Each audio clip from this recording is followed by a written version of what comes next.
હું પણ ભૂલી ગયો હતો કે ઝારખંડની મતગણતરી થઈ છે.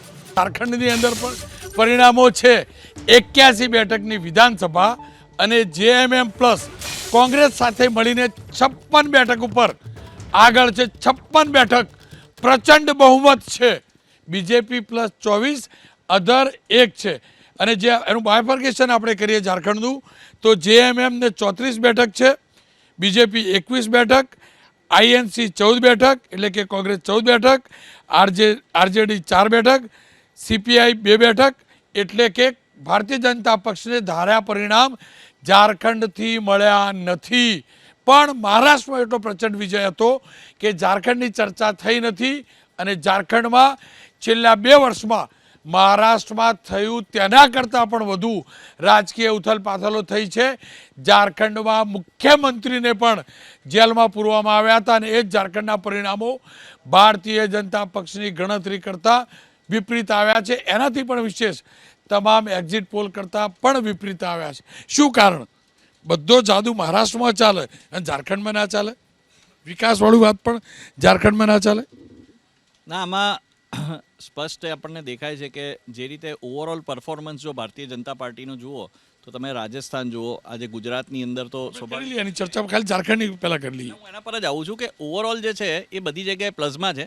જ્યારે એની સામે તમે કોંગ્રેસ જુઓ તો ભારતીય ત્યાં આપણે મહારાષ્ટ્રની અંદર પણ તમે જોશો તો એ લોકોના કોએલેશનની અંદર પણ એ લોકો પરફોર્મ નથી કરી શક્યા. એટલે મને લાગે છે કે આ જે જીત છે તે ત્યાંની જે જનતા છે એને જે એનું જે મન છે, એને જેને મત આપવો હતો ને એને જે જોઈતા હતા એ લોકોને આપ્યો છે ને અમે સહર સ્વીકારીશું એને. અને આગળ બી જે એ લોકો કહેશે અમારે સ્વીકારવું જ રહ્યું. પણ અગત્યની વાત એ છે કે સામે તમે જુઓ તો કોંગ્રેસનો પરફોર્મન્સ વિધિન ધ કોએલેશન પણ એટલો બધો નબળો છે. આજે જ્યારે મહારાષ્ટ્રની અંદર તમે જુઓ તો ભારતીય જનતા પાર્ટીએ પોતે પણ મહેનત કરીને ખૂબ મોટા નંબર્સમાં આવે. એટલે આપણે એક ઝારખંડની ચૂંટણીની જો ઓવરઓલ પિક્ચરની જો વાત કરીએ તો મને આ વસ્તુ દેખાય છે. અને મને લાગે છે કે સ્વાભાવિક છે ત્યાં વધારે મહેનતની જરૂર છે અને અમે લોકો ત્યાં મહેનત કરતા રહીશું. બધા જાદુ બધે ચાલે, ઝારખંડમાં કેમ નહીં ચાલ્યો? ઝારખંડમાં રોનકભાઈ છે ને 3-4 એવા ફેક્ટર્સ હતા કે જેના કારણે થઈને ત્યાં ઝારખંડની અંદર જે એમની પ્રત્યે એક સહાનુભૂતિ એક આદિવાસી બેલ્ટની અંદર ઊભી થયેલી. બીજું કે ત્યાં આગળ જે સોરેન સરકારે જે મહિલાઓની યોજના અમલમાં મૂકેલી એની અંદર એમની ફરીને સરકાર જો આવશે તો એની અંદર વધારો કરવાની મૂકી. ભાજપે પણ આ યોજના જાહેર કરી, એમણે પણ 2200 રૂપિયા આપવા માટેની જાહેરાત કરી. પરંતુ સોરેનની સામે જે પગલાં ભરવામાં જેલગા અને જે હમદર્દી ઊભી થઈ અને ત્યાં આદિવાસી બેલ્ટની અંદર કેટલાક બેલ્ટો એવા હતા કે ત્યાં આગળ એમના જે પ્રશ્નોને લઈ અને આણે જે કામગીરી કરવામાં આવેલી હતી અને જે વચનો આપીને જે પ્રશ્નો ઉકેલવામાં આવ્યા. બીજું કે કલ્પના સોરેને 100 જેટલી જાહેર સભાઓ કરી હતી ને એ 100 જાહેર સભાઓને સૌથી વધુ એને મહિલાઓના સંમેલનો કરીને કર્યું. અને એના કારણે મહિલાઓ જે ભાજપ તરફ જનાર મતદારો હતા એ પણ આ યોજનાને લઈ અને જેએમએમ સાથે ગઠબંધન સાથે જોડાઈને વોટિંગ કર્યું. એના કારણે આટલી મોટી જીત ત્યાં આગળ મળી છે અને ભાજપને ત્યાં આગળ આ ઝટકો સહન કરવો પડ્યો. જો તમે ઝારખંડમાં આટલી મોટી જીત મેળવી, ભલે તમારા ગઠબંધને મેળવી, તમે 3જા નંબરની પાર્ટી છો, પણ જીત તો જ કેમ તમારો એક પણ નેતા ઝારખંડને યાદ નહીં કરતો? મને કહો. રોનકભાઈ, બધા જ નેતાઓ ઝારખંડ ઉપર ચર્ચા કરી રહ્યા છે અને ઝારખંડની અંદર જે અમારી જીત થઈ છે એની વાત પણ ચાલી રહી છે. પણ પ્રશ્ન અહીંયા આગળ એ છે કે આજે હું તો આપને અભિનંદન આપીશ, હું સવારથી ડિબેટમાં છું. અમે દરેક મીડિયાને કહીએ છીએ કે એકલી દેશની અંદર મહારાષ્ટ્રમાં ચૂંટણી નથી, ઝારખંડમાં પણ હતી ને ઝારખંડમાં કોંગ્રેસ પાર્ટી અને ગઠબંધનનો પ્રચંડ વિજય થયો છે. આ અમે કહી રહ્યા છીએ. પણ ક્યાંય ને ક્યાંય આપણે પણ સમજીએ છીએ કે ગુજરાતની અંદર જે થયું હતું, ગુજરાતમાં હિમાચલની ચૂંટણી પણ સાથે હતી ને ગુજરાતની પણ હતી. આપણે ગુજરાતમાં હોઈએ એટલે વાત બરાબર છે કે ગુજરાતની જ કરીએ, પણ હિમાચલની અંદર જે કોંગ્રેસનો વિજય થયો હતો એ ક્યાંક ભૂલાઈ ગયો હતો. એટલે આ 2 રાજ્યોની ચૂંટણી હતી અને 2 રાજ્યોની ચૂંટણીની અંદર એકની અંદર કોંગ્રેસ અને ગઠબંધનનો જબરજસ્ત વિજય થયો. સામે મહારાષ્ટ્રની અંદર પણ ભારતીય જનતા પાર્ટી કોઈ એકલી નથી જીતી, એ પણ ગઠબંધનની સાથે હતી. અને ભલે વૈચારિક સામ્યતા ના હતા, એ પક્ષ સાથે લડી, પણ એ પણ ગઠબંધનની અંદર જ જીતી છે ને. એટલે ગઠબંધનની અંદર ઝારખંડની અંદર પણ અમે જીત્યા છે. મુખ્ય સ્ટ્રાઇક રેટ તો જુઓ, બીજેપીનો સ્ટ્રાઇક રેટ જુઓ ને મહારાષ્ટ્રમાં, વગર ગઠબંધને પણ જુઓ ને તમે, 137 બેઠક એકલી બીજેપીની છે. ચૂંટણી લડતા હોઈએ ત્યારે વિજય 137 ઉપર થાય કે 100 ઉપર થાય, એમનો વિજય થયો છે. પણ સામે આ બાજુ તમે ઝારખંડની અંદર પણ ચર્ચા કરો. ઝારખંડની અંદર ભારતીય જનતા પાર્ટી 63થી વધુ સીટ ઉપર લડી હતી અને આવી છે કેટલી 21 સીટો. આ સ્ટ્રાઇક રેટ વિશે પણ ચર્ચા કરવી જોઈએ ને. ઝારખંડની અંદર રોનકભાઈ, ભારતીય જનતા પાર્ટીએ જે રીતે નેગેટિવ પ્રચાર કર્યો, જે રીતે હેમંત સોરેન સાથે કર્યું, જે રીતે ત્યાંના સ્થાનિક નેતાઓ સાથેનો જે વ્યવહાર રહ્યો, ચૂંટાયેલી સરકારને પાડવાના પ્રયાસો કર્યા, પ્રજાને આ રાજનીતિ આ છે ને, હવે પ્રજાને આ રીતની રાજનીતિ નથી ગમતી.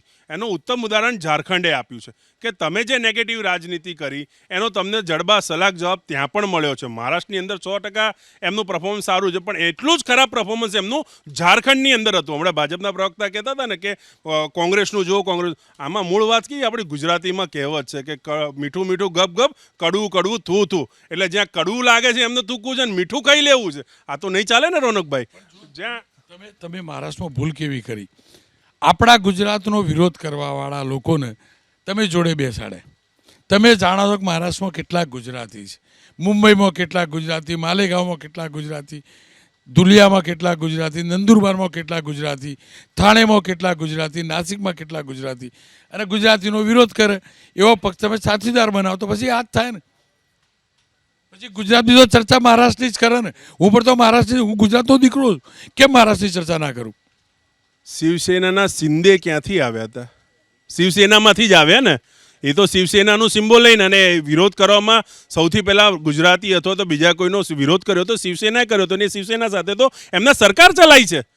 શિવસેનાના બાપ તો એ વખતે તો આ ભાઈ હતા ને, આ ભાઈ હતા, ઉદ્ધવભાઈ હતા. શું એમને શિવસેના સાથે સરકાર નથી ચલાવી? ઉદ્ધવ ઠાકરે સાથે સરકાર નથી ચલાવી ભારતીય જનતા પાર્ટીએ?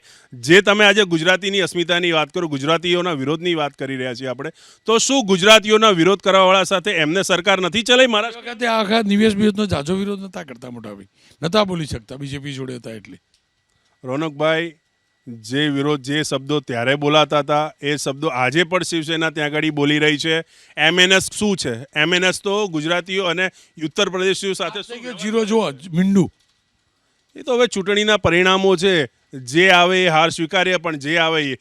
પરંતુ એટલી વાત તો ચોક્કસ છે કે દરેક વિધાનસભાની અંદર કોંગ્રેસના ઉમેદવાર અથવા ઇન્ડિયા ગઠબંધનના ઉમેદવારોને મત મળ્યા જ છે. હાર જીત ઠીક છે કે એની જગ્યા ઉપર છે.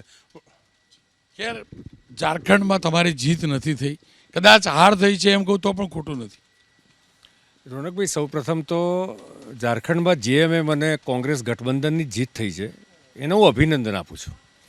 લોકશાહીમાં પરિણામ સ્વીકારવું જોઈએ.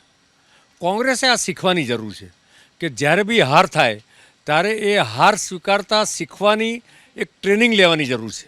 તમે જુઓ કે લોકસભામાં કોંગ્રેસની 99 સીટ આવી તો પણ કોંગ્રેસ 4 મહિના સુધી બોલતી રહી. રાહુલ ગાંધીજી, નરેન્દ્ર મોદીજી કો અમને હરા દિયા. હવે કેવી રીતે હરાવી દિયા? તમારા છેલ્લી 3 ચૂંટણીના લોકસભાના પરિણામનો સરવાળો પણ 240 નથી થતો. એટલે જે એક પ્રકારના દીવા સ્વપ્નમાં કોંગ્રેસ જીવે છે એ કોંગ્રેસે સૌપ્રથમ તો સ્વીકારવાની જરૂર છે, નંબર 1. બીજું, ત્યાં જે ઝારખંડમાં જે પ્રકારની પરિસ્થિતિનું નિર્માણ થયું એમાં જે રોહિંગ્યાનો મુખ્ય પ્રશ્ન છે, 100% ભારતીય જનતા પાર્ટીએ ઘૂસપેઠિયાનો અને બાંગ્લાદેશી ઘૂસપેઠિયાનો પ્રશ્ન ઉઠાવવા પ્રયત્ન કર્યો, લોકોને સમજાવવા પ્રયત્ન કર્યો, પરંતુ ત્યાંની ગરીબ અને વંચિત પ્રજા, ટ્રાઇબલ પ્રજા, ઓવરઓલ આ ઘૂસપેઠિયાઓના કારણે આવનારા સમયોમાં કેવા પ્રકારનું વાતાવરણ અને તકલીફો ઊભી થવાની છે એ કદાચ આજે નહીં સમજી શક્યા હોય અને કેટલાક પ્રલોભનોમાં પણ આવ્યા છે એવું માનું છું. કદાચ એમને જેમ મહારાષ્ટ્રમાં લાડલી બેન યોજના છે એમ મૈયા યોજનામાં પણ વધારે ફાયદો થશે આ પ્રકારની કારણ કે સામાન્ય એકદમ ગરીબ વર્ગના લોકો ત્યાં મતદારો છે. પરંતુ ઓવરઓલ જે પ્રકારે બાંગ્લાદેશી ઘૂસપેઠિયાઓ ત્યાં ઘૂસી ગયા છે, રેશન કાર્ડ કઢાયા છે, આધાર કાર્ડ કરાયા છે અને ઇલેક્શન કાર્ડ પણ કઢાઈ લીધા છે, એનું આ ચૂંટણીમાં પરિણામ દેખાતું હોય એવું મને લાગે છે.